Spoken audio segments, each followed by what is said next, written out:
Em, ¿Qué quieres hacer después de la pandemia? No sabía que ya hay otra pandemia. Gracias por tu pregunta. Bienvenido al en vivo. Hoy el en vivo es en español.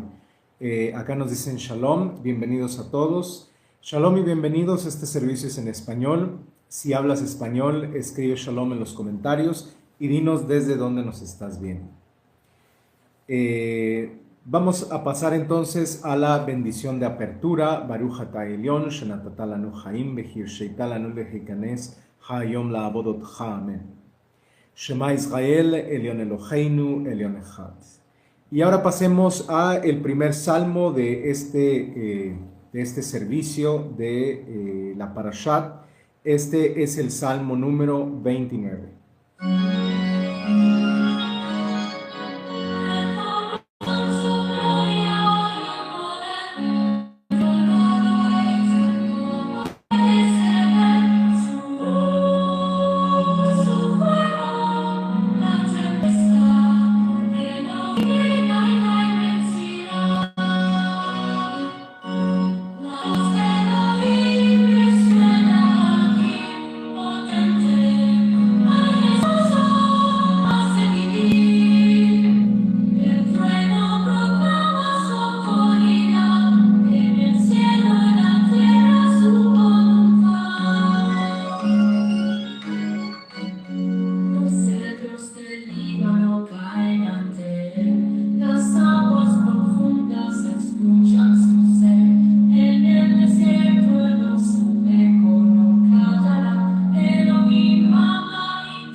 Antes de pasar a la declaración de fe Benita, aquí Naomi nos dice, eres una bendición de Dios. Muchas gracias Naomi, bienvenida.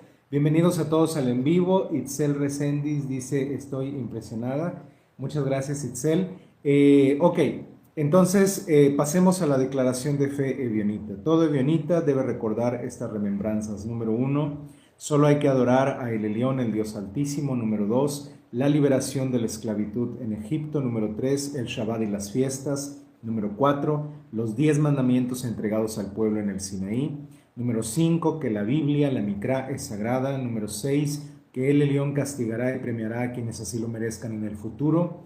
Y número 7, que la redención vendrá cuando sea el tiempo señalado por el Elyon. Entonces, pasemos ahora a la amidá final, la amidá inicial. Tenemos aquí unos comentarios. Rockstar321 dice, hola bro, soy nuevo.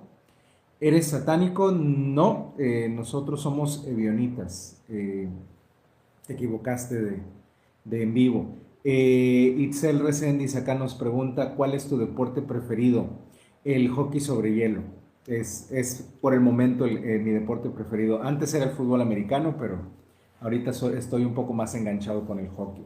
Ok, entonces pasemos a la amidad inicial antes de dar inicio a la lectura de la parasha.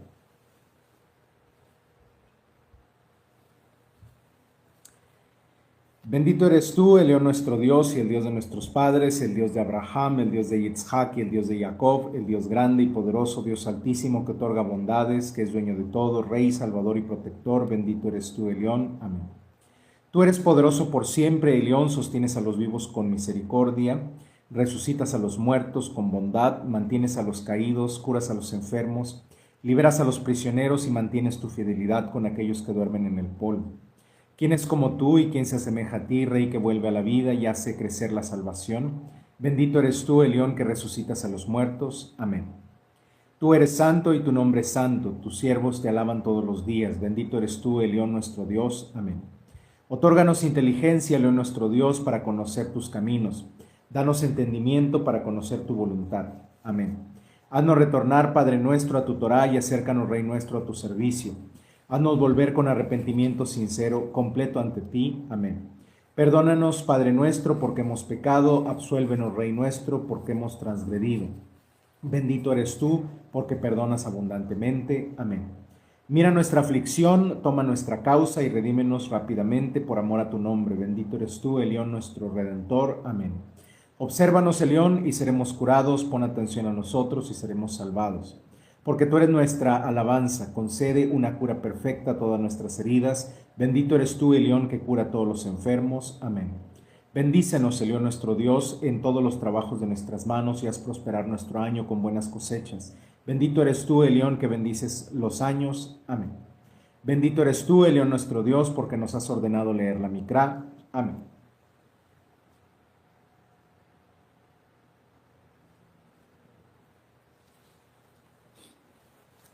Disculpen, estoy un poco agripado todavía.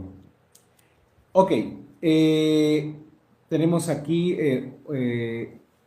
un comentario, Jefferson, plata o plomo, jara jara, no sé qué significa. Hace Sport, dice eres tan bueno, muchas gracias. Ok, bienvenidos a todos. El en vivo hoy es en español, el resto de la semana los en vivos son en otros idiomas. Entonces, si quieren ver los en vivos en español, nos pueden acompañar todos los domingos a las 9 de la mañana. Esta semana toca la lectura de la Parashat, la próxima semana tocará la lectura de la Haftarat y la tercera semana tocará el Midrash. Ok, lectura de Parashat. En esta ocasión es Parashat Bereshit 36, 1 al 43.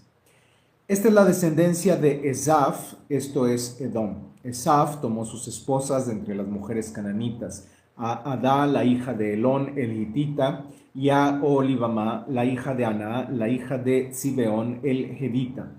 Y también Basemat, la hija de Ismael, la hermana de Nebayot. Adá le dio a Elifaz, a Esaf, Basemat le dio a Reuel, y Olivamá le dio a Jeush, a Yalam y a Cora. Estos fueron los hijos de Esaf que le nacieron en la tierra de Canaán. Esaf tomó a sus esposas y a sus hijos e hijas y a todos los miembros de su familia, su ganado y su crianza de animales y todas las propiedades que había adquirido en la tierra de Canaán y se mudó a otra tierra por causa de su hermano Jacob, porque sus posesiones eran demasiadas para que habitaran juntos en la tierra donde residían como extranjeros. No podían mantenerlos por sus crianzas de animales. De modo que Esaf se estableció en la serranía de Seir. Esaf es el mismo Edom. Esta pues es la descendencia de Esaf, el antepasado de los edomitas, en la serranía de Seir. Estos son los nombres de los hijos de Esaf: Elifaz, hijo de Adá, la esposa de Esaf; Reuel, hijo de Basemat, la esposa de Esaf. Los hijos de Elifaz fueron Temán, Omar, Sefo, Gatam y Kenaz. Timna fue una concubina que Elifaz, el hijo de Esaf, ella le dio a Amalek, a Elifaz. Esos fueron los descendientes de Adá, la esposa de Esaf. Fueron los hijos de Reuel, Nahat, Serach, Shama y Mizah. Esos fueron los descendientes de Basemat, la esposa de Esaf, hija de Ismael.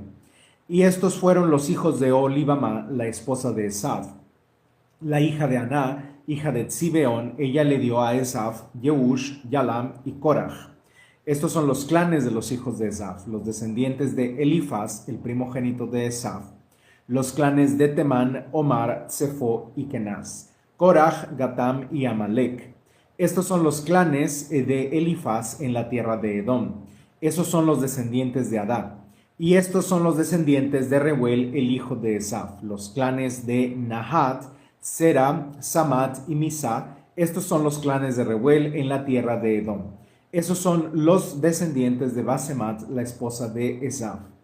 Y estos son los descendientes de Olibamá, la esposa de Esaf, los clanes de Yeush, Yalam y Korach. Estos son los clanes de Olibamá, la esposa de Esaf, la hija de Aná. Esos fueron los hijos de Esaf, esto es Edom, y esos sus clanes. Estos fueron los hijos de Seir, el Jorita, que estaban establecidos en la tierra: Lotán, Shobal, Tzibeón, Aná, Dishón, Etzer y Dishan. Estos son los clanes de los Joritas, los descendientes de Seir en la tierra de Edom. Los hijos de Lotán fueron Jorí, Hemam, y la hermana de Lotán fue Timná. Los hijos de Shobal fueron estos: Alwan, Manahat, Ebal, Shefo y Onam. Esos fueron los hijos de Tzibeón, Allá y Aná. Ese fue el Aná que descubrió los pozos termales en el desierto mientras pastoreaba los asnos de su padre Tzibeón. Los hijos de Aná fueron estos: Disón y Olibamá, la hija de Aná.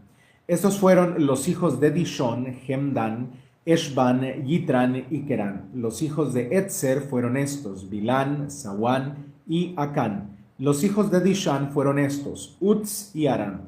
Estos son los clanes de los Joritas, los clanes de Lotán, Shobal, Tzibón y Aná.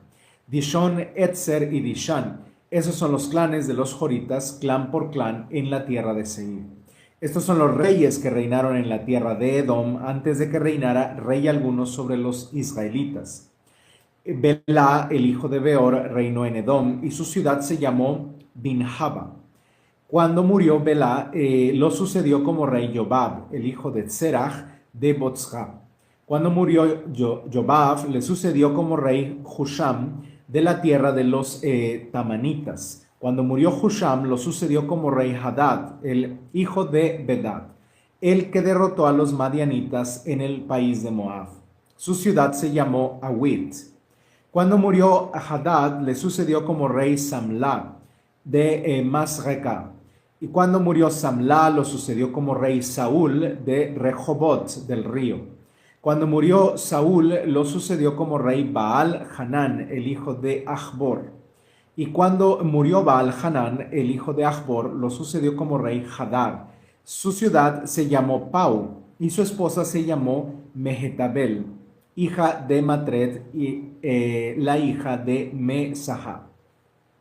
Estos son los nombres de los clanes de Esaf, cuando uno con sus familias y sus localidades, en nombre por nombre, los clanes de Timná, Alwa y Yetet, Olibamá, Elá, Pinón, Kenaz, Temán, Miptzar, Magdiel e Iram.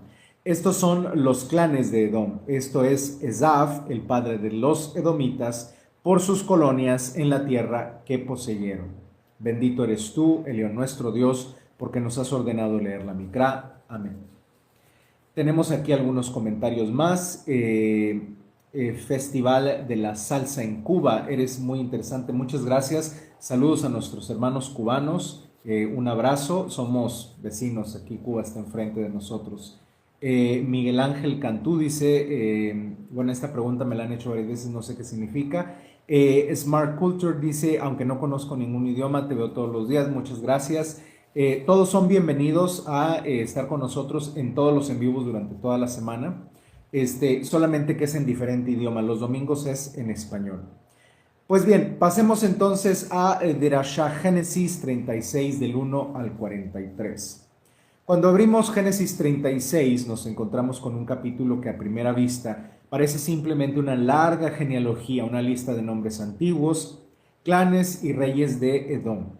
Pero la escritura nunca coloca palabras al azar. Cada nombre es una huella en la arena de la historia, una memoria que nos recuerda que Dios trabaja a través de las generaciones, de las familias, decisiones humanas y procesos muy largos. El capítulo comienza diciendo: estas son las generaciones de Esaú, que es Edom. Esta frase parece sencilla, pero encierra una profunda verdad teológica. Una historia personal se convierte en la historia de un pueblo entero.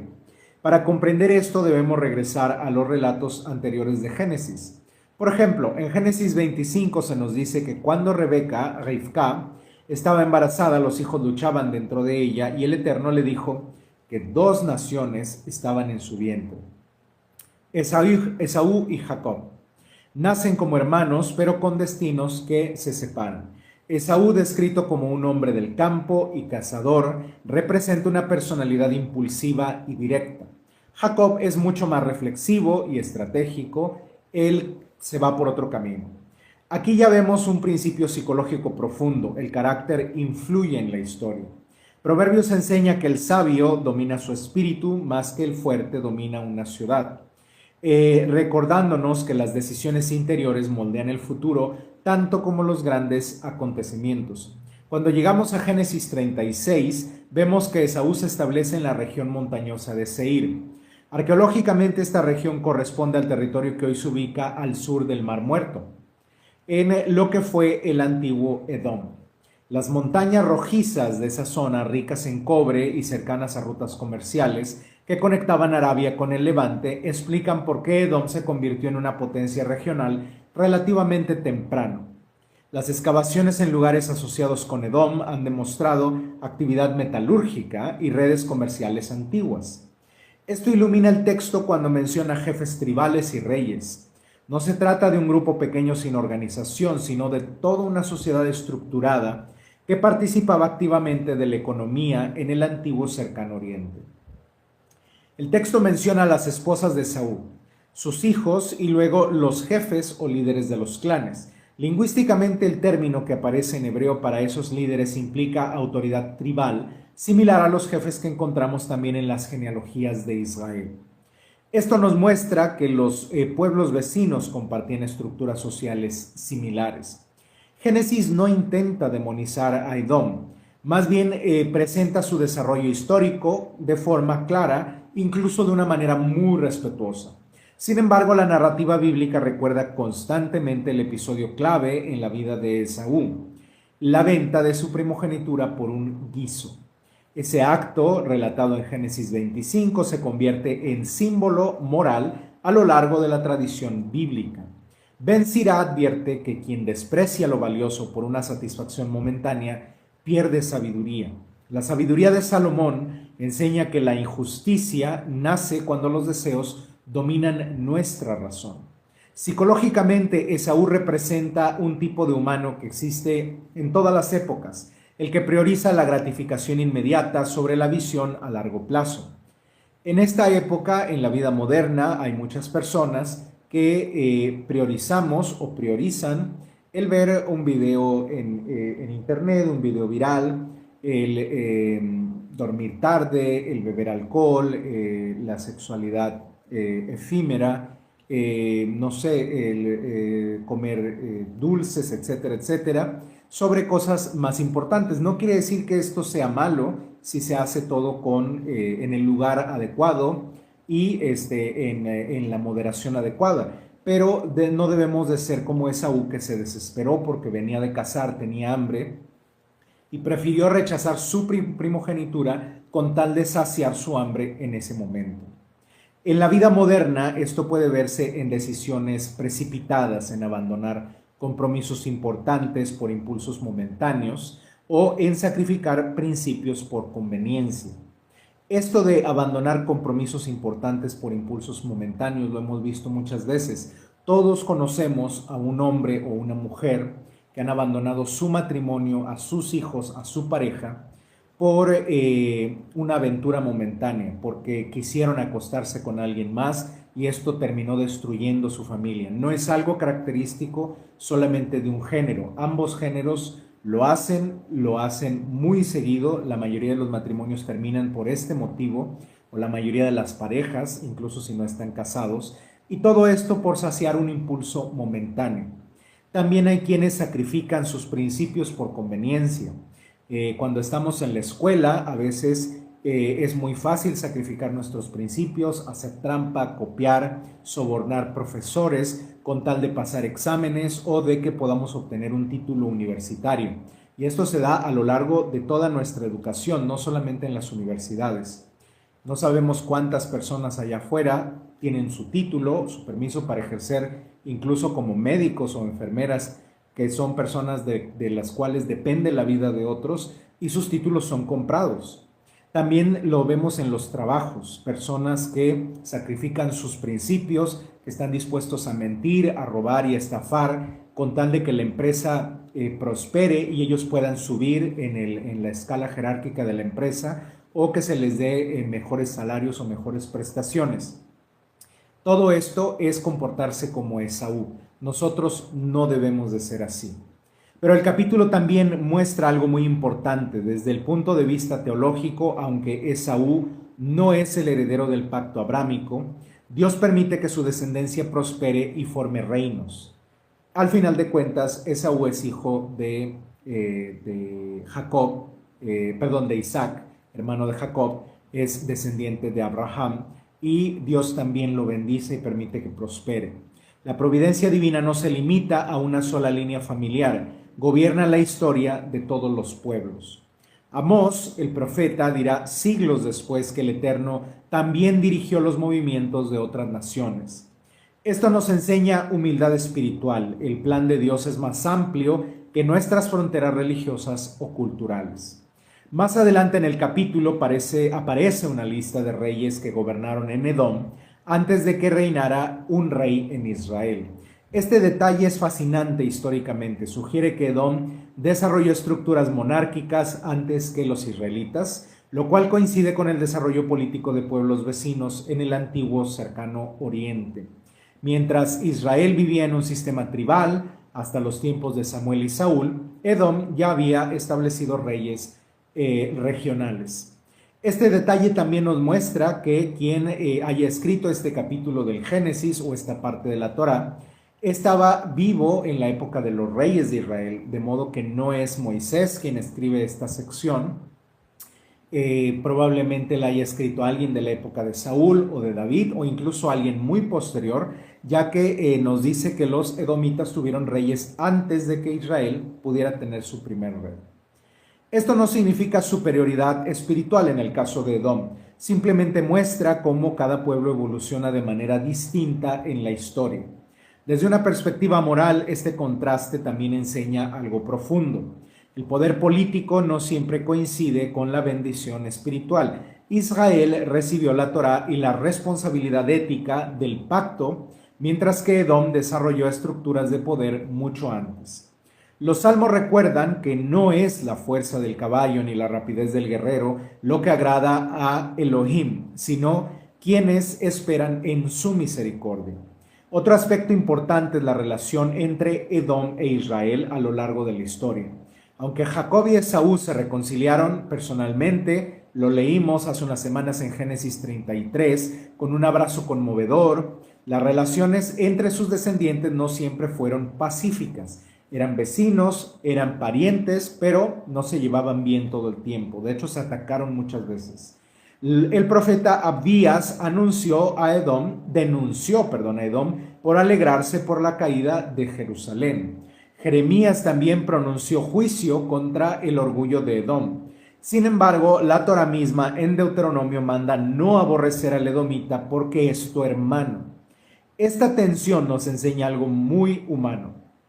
Incluso cuando hay reconciliación, las heridas históricas pueden reaparecer si no se cultivan continuamente la justicia y el respeto. Psicológicamente esto refleja la dinámica de muchas familias y pueblos. Conflictos antiguos pueden transmitirse como memoria colectiva. Por ejemplo, tenemos la memoria colectiva del Holocausto. Todavía hoy muchas personas que pertenecen al judaísmo, alguna rama del judaísmo, se sienten atacadas, maltratadas o discriminadas a pesar de que esto ya no sucede en este tiempo, porque tienen en su memoria colectiva el Holocausto. En México tenemos otra memoria colectiva, la conquista. Muchas personas se sienten agredidas cuando alguien dice que los españoles llegaron y trajeron cierta civilización. Si bien es cierto que aquí teníamos nuestras propias costumbres, teníamos nuestros propios idiomas, nuestra religión y nuestras construcciones impresionantes, las cuales los españoles no podían reproducir, ellos no podían construir pirámides y todo esto, ellos trajeron otro tipo de civilización que al final de cuentas no debería de dejar una marca negativa en nosotros como mexicanos, debería de ser una marca positiva. Este encuentro de ambas culturas, de ambas civilizaciones, dio lo que hoy es México, de lo que tantas personas estamos orgullosos que somos. Nuestra música, nuestra gastronomía, nuestra cultura, es el resultado de esta unión de ambas culturas. Y aún así hay una herida colectiva que no se puede cerrar hasta el día de hoy porque seguimos recordando pues que esta unión de culturas tuvo obviamente un carácter violento, obviamente hubo cosas impuestas, hubo cosas que se aceptaron de buena gana y todo esto ha dejado una herida, una marca en la mentalidad de todos los mexicanos. No debería de ser así, debería de ser algo de lo que estemos sacando provecho nosotros, pero aún así la mayor parte de los mexicanos tenemos esa marca en nuestro ser. En la vida moderna, esto nos desafía a romper ciclos de resentimiento que pueden durar generaciones. Recordemos la historia de Romeo y Julieta, ¿no? Ya ni sabían por qué se estaban peleando, pero ambas familias eran enemigas, según la historia de William Shakespeare. También hay una enseñanza sobre identidad y memoria. Las genealogías bíblicas preservan nombres porque el pensamiento hebreo en el pensamiento hebreo, el nombre es parte de la dignidad de cada persona. Los salmos dicen que Dios cuenta el número de las estrellas y a todas las llama por su nombre. Si Elión recuerda los nombres de los antiguos clanes de Edom, cuanto más recuerda las historias individuales de cada ser humano.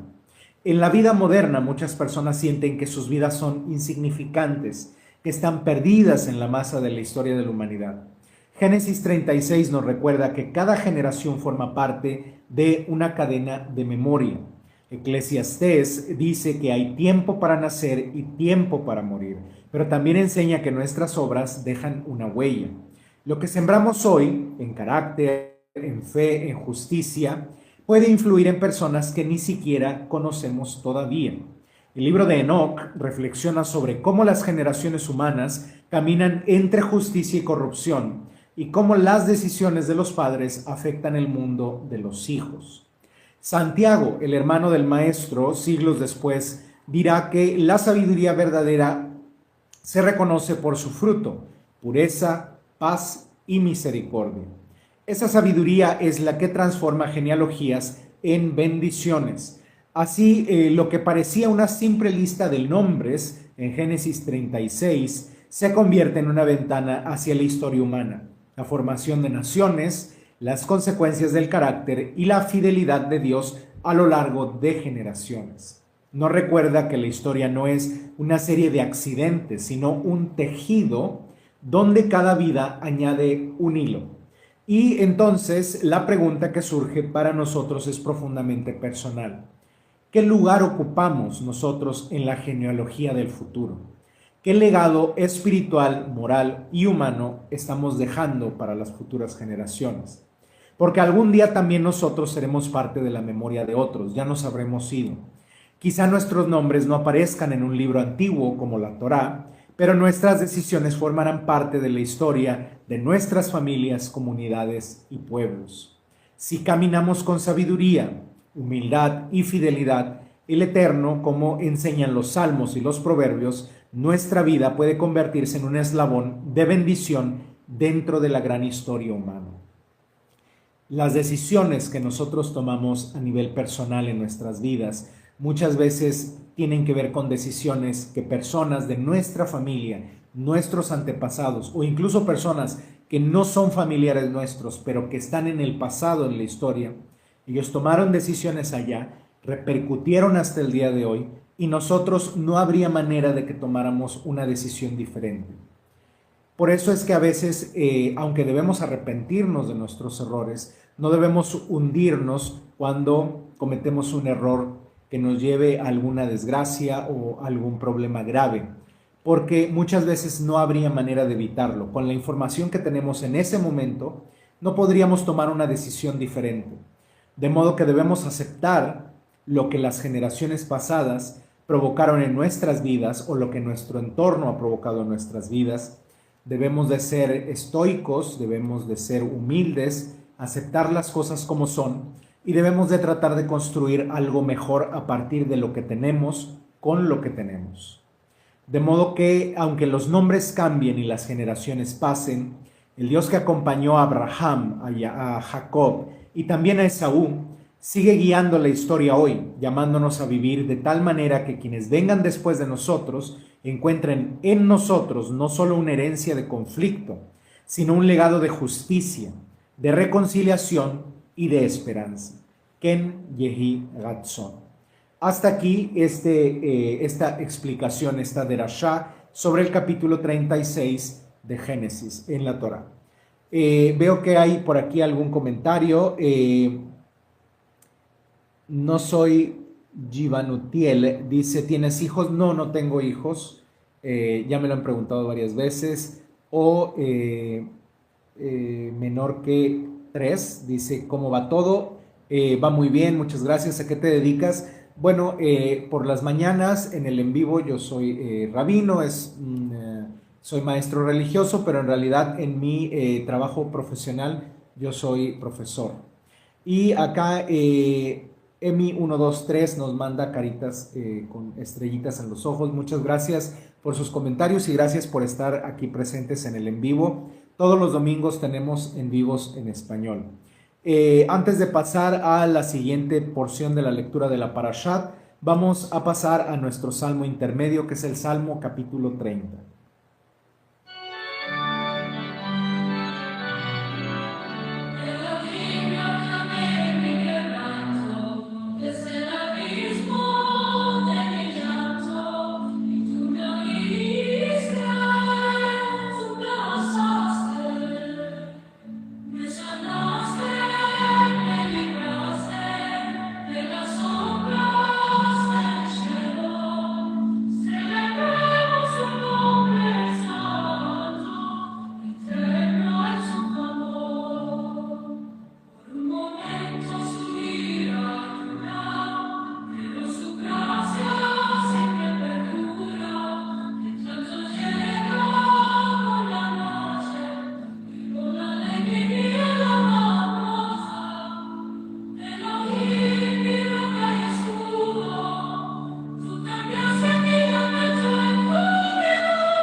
Pasamos ahora a la segunda lectura de la Parashat. Bendito eres tú, Elohim nuestro Dios, porque nos has ordenado leer la Mikra. Amén.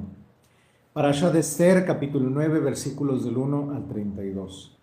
Y así, el día 13 del mes 12, que es el mes de Adar, cuando habían de ejecutarse la palabra del rey y su decreto, el mismo día en el que los enemigos de los Yehudim esperaban ganar poder sobre ellos, ocurrió que todo lo contrario, y los Yehudim ganaron poder sobre sus enemigos.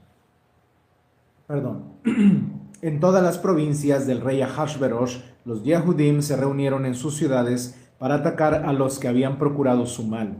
Y nadie los pudo resistir porque en todos los pueblos había caído el miedo a ellos.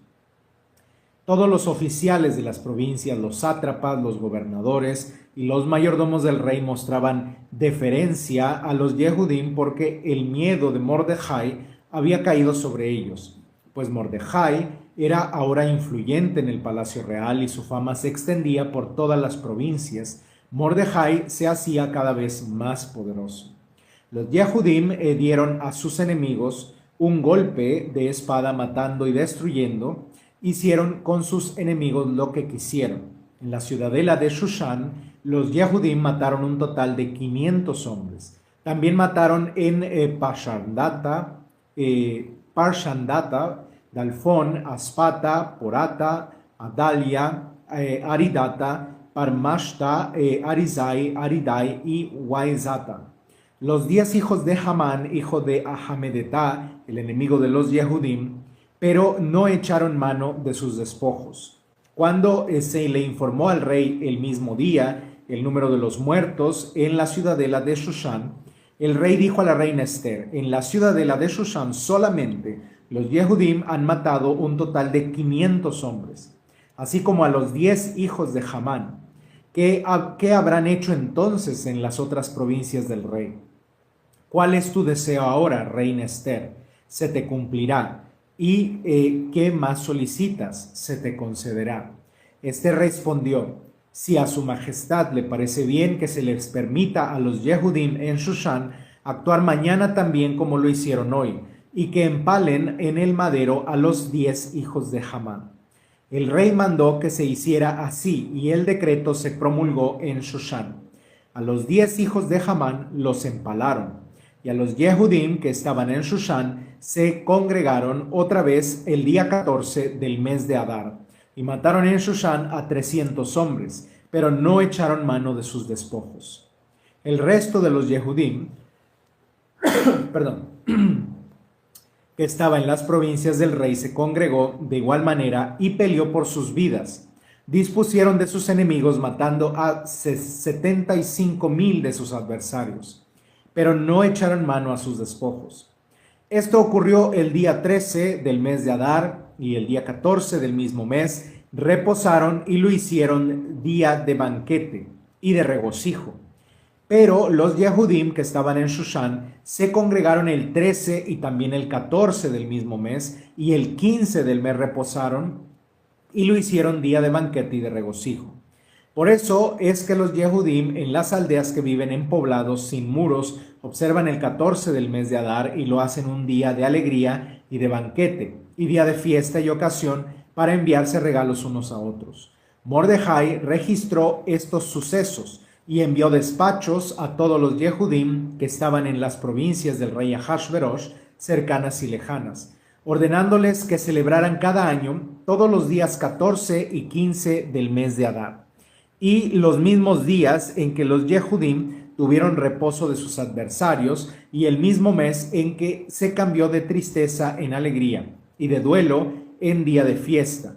Habían de celebrarlos como días de banquete y de regocijo, y como ocasión de enviarse regalos unos a otros y obsequios para los pobres. Los Yehudim asumieron como una obligación lo que habían comenzado a practicar y que les había prescrito Mordejai, porque Hamán, hijo de Hamedetá, el Agagita, el enemigo de todos los Yehudim, había planeado la destrucción de los Yehudim y había realizado un pur, es decir, un sorteo, con la intención de aplastarlos y exterminarlos. Pero cuando Esther fue a la presencia del rey, éste declaró: con la promulgación de este decreto, que el perverso plan que concibió contra los Yehudim recaiga sobre su cabeza. Y lo empalaron a él y a sus hijos en maderos. Por eso llamaron a estos días Purim, de la palabra pur, que significa suertes. Así que, en vista de todas las instrucciones de la mencionada carta y de lo que ellos habían experimentado al respecto y de lo que les había sucedido, los Yehudim establecieron y se comprometieron irrevocablemente ellos mismos, sus descendientes y todos los que pudieran unirse a ellos, a observar estos 2 días de la manera prescrita y en su respectiva fecha cada año. Por consiguiente, estos días se recuerdan y se celebran en todas las generaciones, en todas las familias y provincias y ciudades. Y estos días de Purim nunca dejarán de celebrarse entre los Yehudim, y el recuerdo de ellos nunca perecerá entre sus descendientes. La reina Esther, hija de Abihail, escribió una segunda carta de Purim con el propósito de confirmar con plena autoridad la carta antes mencionada del Yehudit Mordejai. Se enviaron despachos a todos los Yehudim en las 127 provincias del reino de Ahashverosh, con una ordenanza de equidad y honestidad. Estos días de Purim se observarán en sus fechas señaladas, tal como el Yehudit Mordejai y luego la reina Esther los habían comprometido a hacer, y tal como habían asumido por ellos mismos y por sus descendientes la obligación de sus ayunos con sus lamentaciones. Y la ordenanza de Esther, validando estas observancias de Purim, se registró en un rollo. Bendito eres tú, el León nuestro Dios, porque nos has ordenado leer la Mikra. Amén. Tenemos aquí menú la 11ª, dice: te ves genial, muchísimas gracias. Acá Ricky Iván de Paraguay, un saludo a Paraguay, a nuestros hermanos paraguayos. Hola, buenas amigos. Dice: ¿por qué según la ley de nazareato decía que un nazareo debía cortar su pelo al tocar un muerto? ¿Y qué hay de Sansón, que mataba filisteos y nunca se cortó su cabello?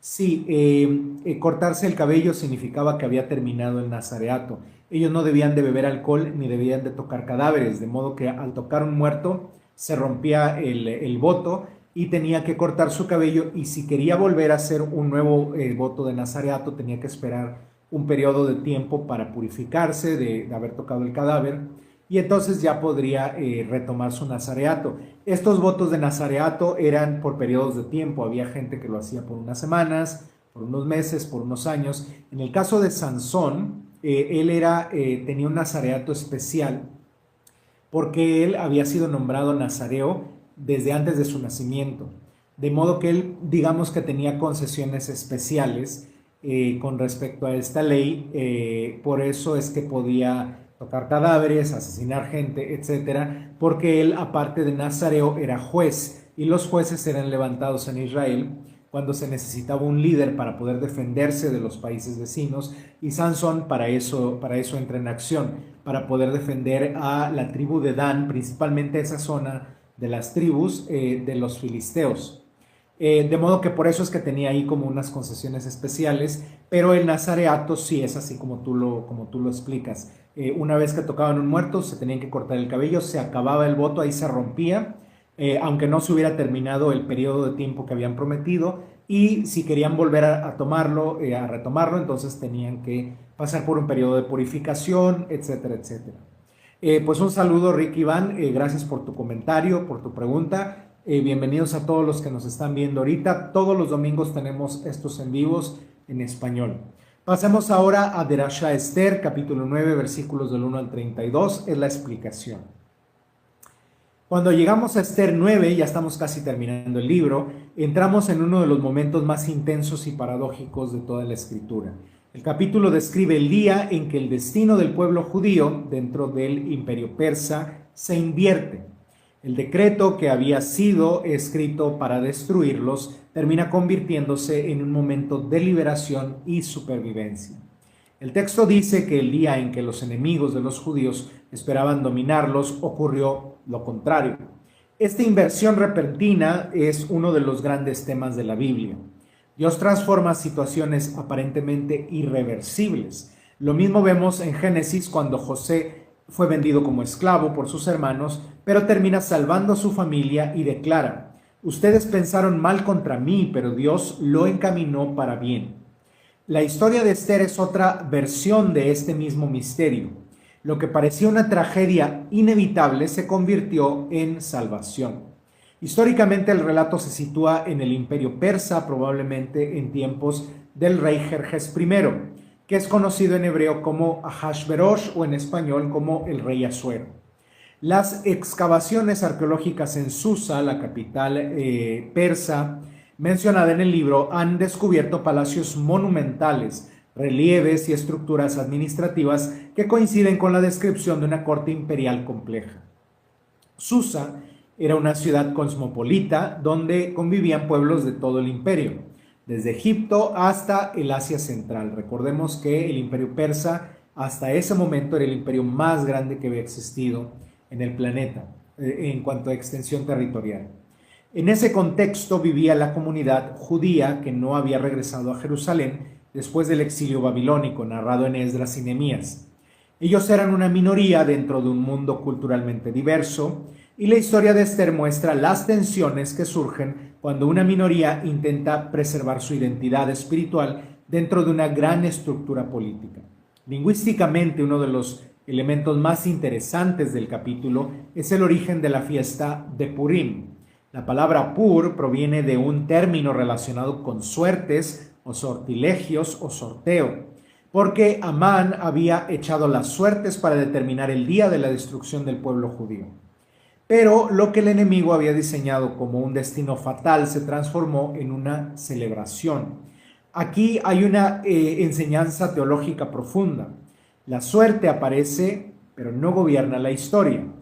Elión gobierna incluso cuando su nombre no aparece explícitamente en el libro.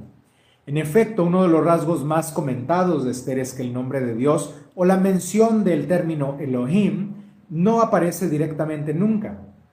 Sin embargo, su presencia se percibe en la cadena de coincidencias providenciales. Esto nos recuerda que lo que enseña el libro de Job: incluso cuando el ser humano no comprende los caminos divinos, la sabiduría del Altísimo sigue operando en lo profundo de la historia. Perdón.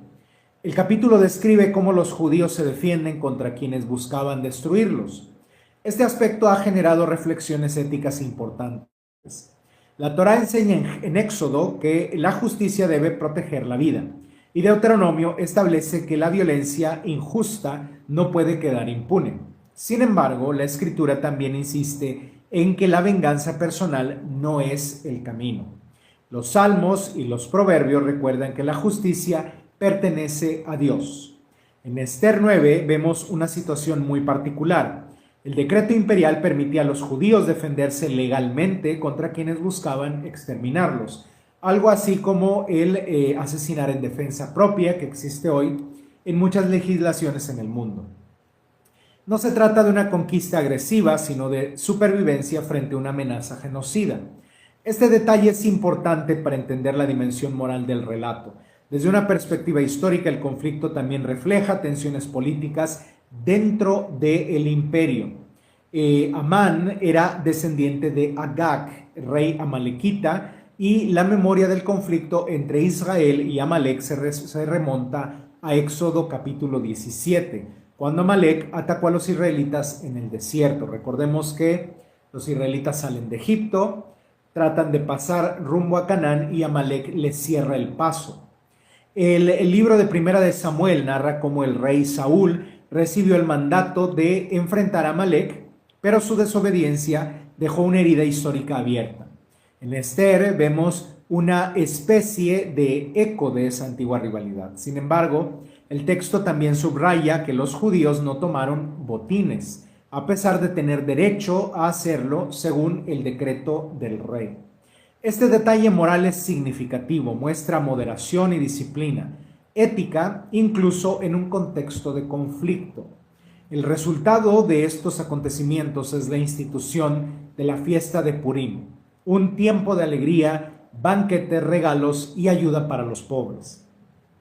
Aquí aparece una dimensión espiritual y social profundamente hermosa. La celebración no es solo la memoria histórica, es una práctica comunitaria que fortalece la solidaridad. Dar regalos y compartir con los necesitados refleja el espíritu de la Torá, que constantemente llama a cuidar al pobre y al extranjero. Proverbios dice que quien se compadece del pobre presta a Dios. La sabiduría de Salomón enseña que la justicia está unida a la misericordia. Psicológicamente, la historia de Esther también habla del miedo y del valor. Al principio del libro, Esther vive con temor de acercarse al rey sin ser llamada, pero llega un momento en que decide arriesgarse por su pueblo. Esa transformación interior es una de las lecciones más poderosas del relato. Muchas personas hoy viven atrapadas en la ansiedad o en el silencio frente a la injusticia. Esther nos recuerda que el valor no significa ausencia de miedo, sino la decisión de actuar a pesar de que tenemos miedo.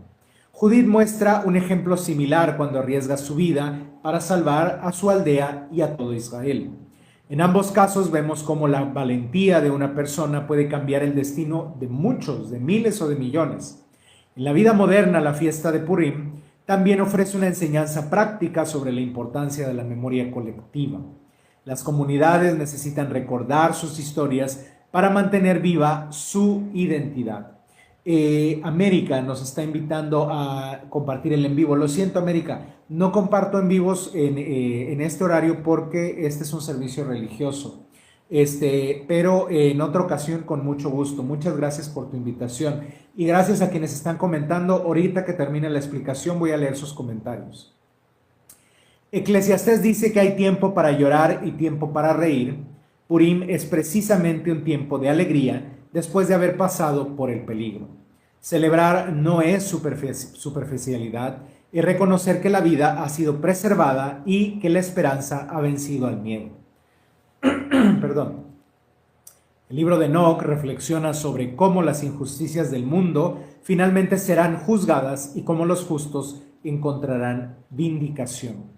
El Apocalipsis también habla de un momento en que la opresión se transforma en liberación y en que las lágrimas se convierten en cánticos.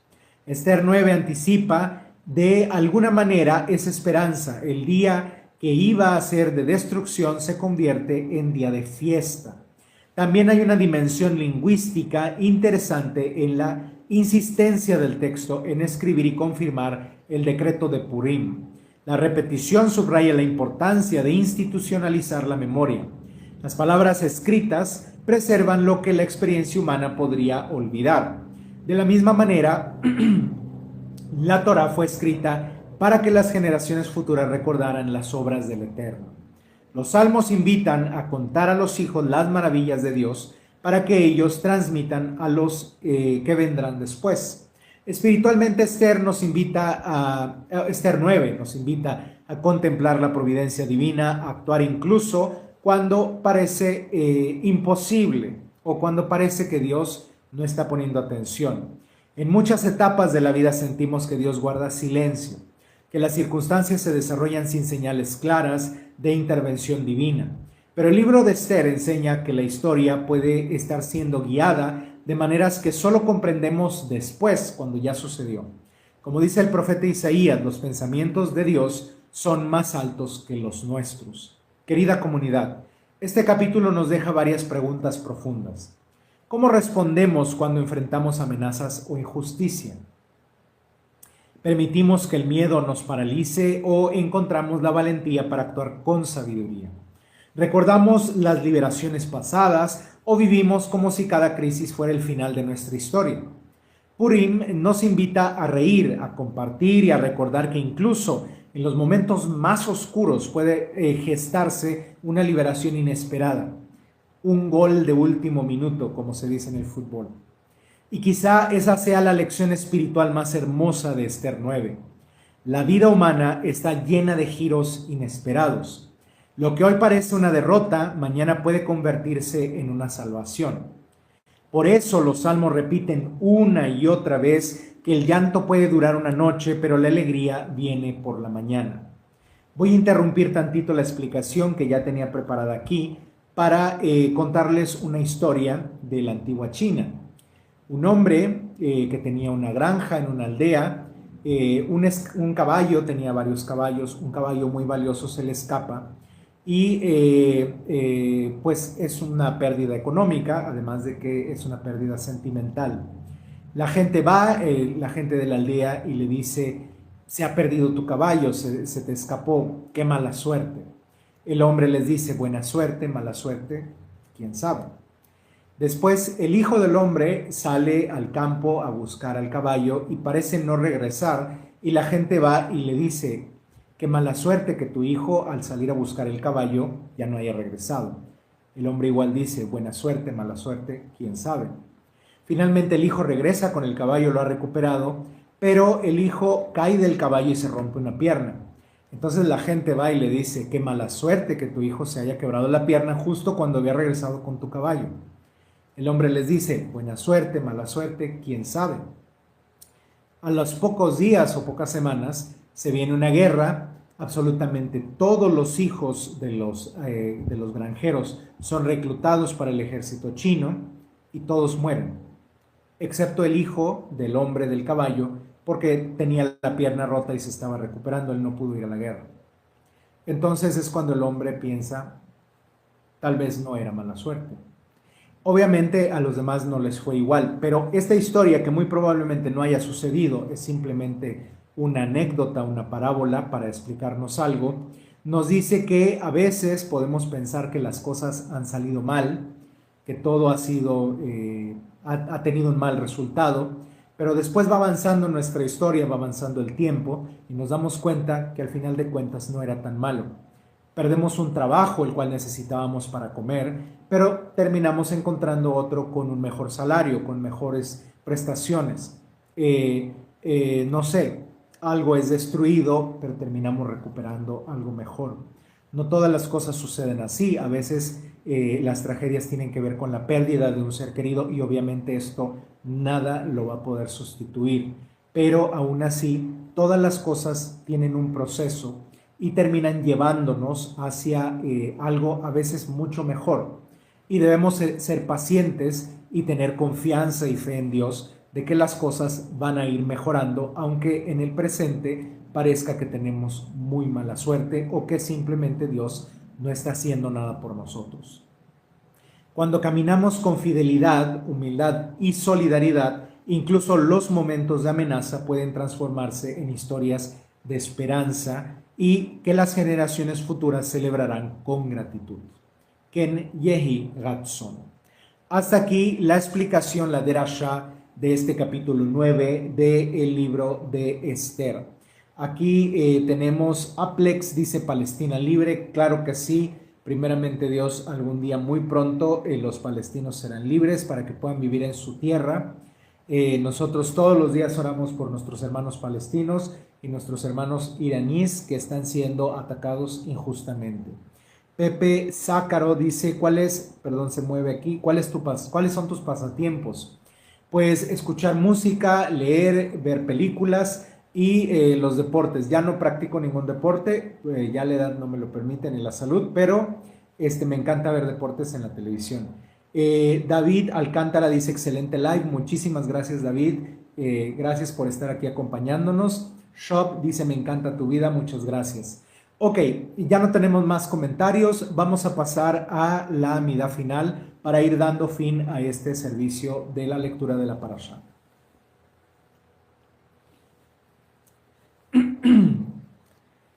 A sonar el gran shofar para nuestra libertad y reúne a nuestros hermanos de los confines de la tierra. Bendito eres tú, Elión, que reúne a los dispersos, sus siervos de entre las personas de todas las naciones. Amén. Restaura a nuestros jueces como al principio y a nuestros consejeros como al principio. Bendito eres tú, Elión, Rey que ama la justicia. Amén. Que no haya esperanza ni prosperidad para los malvados. Bendito eres tú, Elión, que destruyes a los enemigos y aplastas a los opresores. Amén. Que tu misericordia sea sobre los justos, sobre los piadosos de entre los hijos de Israel y sobre los conversos. Bendito seas tú, Elión, que eres apoyo y confianza de los justos. Amén. Establece tu glorioso reino en nuestros días y trae la paz al mundo entero. Bendito eres tú, Elión, que reconstruye y renueva el mundo entero. Amén. Escucha nuestra voz, Elión nuestro Dios, ten piedad y misericordia de nosotros y acepta nuestra plegaria. Bendito eres tú, Elión, que escuchas las oraciones. Amén. Te damos gracias, Elión, porque tú eres nuestro Dios y el Dios de nuestros padres. Por tu bondad existimos, por tus maravillas cada día. Bendito eres tú, Elión, el bondadoso. Amén. Otorga paz, bienestar, bendición, gracia y misericordia sobre nosotros y sobre toda la humanidad. Bendito eres tú, Elión, que bendice a todos con paz. Amén. Antes de pasar al siguiente salmo, XXJ dice: ¿Cómo te llamas? Yo soy el rabino David Yosef. Muchas gracias por estar aquí en el en vivo. Pasemos entonces al salmo final de este servicio de la lectura de la Parashat. Este es el salmo capítulo 31.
Elión, perdona nuestras iniquidades, guíanos en tu camino y fortalece a tus siervos. Sea hecha tu voluntad en el cielo y en la tierra. Amén. Elión, yevarej veyeshmor etchem kulchem, yair Elión panav alechem bijunejem, yizai Elión alechem tzilo veyitem lachem shalom. Amén. Muchas gracias por habernos acompañado en este servicio religioso de la lectura de la Torá, de la Parashat. Le recordamos que a partir del pasado 1 de abril y hasta el próximo 7 de abril estamos celebrando la fiesta de los panes sin levadura o Hag HaMatzot. Les invito cordialmente a seguir nuestras redes sociales para mantenerse informados sobre todos nuestros servicios religiosos. Este servicio se transmitió simultáneamente en varias plataformas. Les invito a que vean nuestro contenido grabado en cada red social, a dar me gusta, dar like, comentar y compartir. Si desean apoyarnos con una donación, lo pueden hacer a la cuenta SPAY, que aparecen nuestros datos en cada red social, o pueden contactarnos directamente por mensaje para conocer las diferentes opciones de apoyo. Les invito cordialmente a unirse a nosotros todos los domingos a las 9 de la mañana, horario de México, para nuestros servicios en honor al Creador en español. Les garantizo que su semana tendrá un enfoque diferente después de participar en nuestros servicios. Me gustaría hacerte un par de preguntas. Si pudieras cambiar tu vida, ¿lo harías? ¿Quieres agradar a tu Creador? ¿Quieres conocer el plan que Dios tiene para ti? ¿Deseas una vida más plena y feliz? ¿Deseas el bienestar de tu familia? Todo esto está a tu alcance cuando te acercas a Dios. Por lo tanto, te invito cordialmente a unirte a nosotros todos los domingos a las 9 de la mañana para este servicio en vivo. Perdón. Nuestra comunidad de Evianita está formada por personas de diversos orígenes, religiones y clases sociales. De hecho, no tienes que dejar a tu religión para acompañarnos aquí cada domingo. Aquí todos son bienvenidos. Personalmente me gustaría compartir contigo lo que he descubierto a lo largo de estudios de años de estudio de la Biblia, cómo esto ha cambiado mi vida y cómo puede cambiar tu vida también. No importa cuán grandes sean nuestros desafíos o problemas, Dios siempre está dispuesto a recibirnos de vuelta y yo quiero ayudarte a regresar a Él. Recuerda que todos somos criaturas de Dios y vivimos en el mismo mundo. Por lo tanto, aquí nadie es adversario ni enemigo. Todos somos hermanos y hermanas, como dijo el Maestro Jesús. Que Dios les bendiga y les proteja a todos. Shalom, shalom y Shavua Tov.